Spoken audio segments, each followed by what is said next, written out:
Welcome all day 30 of 150 days challenge. ಬೆಳಗ್ಗೆ ಎದ್ದು fresh ಆದ ತಕ್ಷಣ ವಾಪಸ್ ನಮ್ಮದು ಗೇರಪ್ ಆದ್ವಿ. ಅದಾದ ತಕ್ಷಣ ಗಾಡಿಗೆ ಲೂಬ್ ಮಾಡೋದಿತ್ತು. ಸೊ ಲೂಬ್ ಮಾಡಿ ಥಿಂಗ್ಸ್ಗಳೆಲ್ಲ ಜೂನಿಯರ್ಗೋಷ್ಠಿ ಟೈ ಹಾಕಿ ಅದಾದಮೇಲೆ ಒಂದು ಕಾಫಿ ಕುಡಿದು ಕಂಟಿನ್ಯೂ ರೈಡ್ ಬಂದ್ವಿ. ಅದಾದಮೇಲೆ ಮುಗಿಸ್ಕೊಂಡು ಒಂದು ಸ್ವಲ್ಪ ಪೆಟ್ರೋಲ್ ಎಕ್ಸ್ಟ್ರಾ ಕ್ಯಾರಿ ಮಾಡ್ಕೊಂಡು ನಮ್ಗೆ ಜೂನಿಯರ್ಗೋಷ್ಠಿ ಪೆಟ್ರೋಲ್ ಹಾಕ್ಸ್ಕೊಂಡು ಬ್ರೇಕ್ಫಾಸ್ಟ್ ಟೈಮಲ್ಲಿ ಬ್ರೇಕ್ಫಾಸ್ಟ್ ಮುಗಿಸ್ಕೊಂಡ್ವಿ.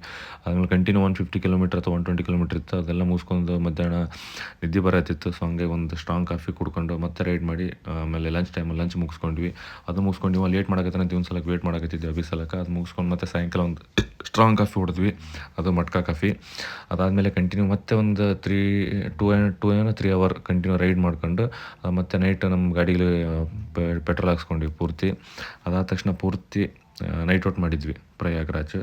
ಈ ಥರ ಈ ಪ್ರಯಾಗ್ರಾಜಿಂದ ಏನದಲ್ಲ ಕಂಪ್ಲೀಟ್ ವೀಡಿಯೋ ನೆಕ್ಸ್ಟ್ ನಾಳೆ ಒಂದು ಸ್ವಲ್ಪ ಬರ್ಬೋದು, ಬಟ್ ಕಂಪ್ಲೀಟ್ ಇದ್ರ ಮೇಲೆ ಒಂದು ವೀಡಿಯೋ ಬರ್ತದೆ. ಅದಕ್ಕೋಸ್ಕರ ವೇಟ್ ಮಾಡಿರಿ. ಇದು ಟೈಮ್ 3:30 ಆಗ್ಯದ. ಸೊ ಆಲ್ಮೋಸ್ಟ್ ಇದೆಲ್ಲ ಮುಗಿಸ್ಕೊಂಡು ಬಂದು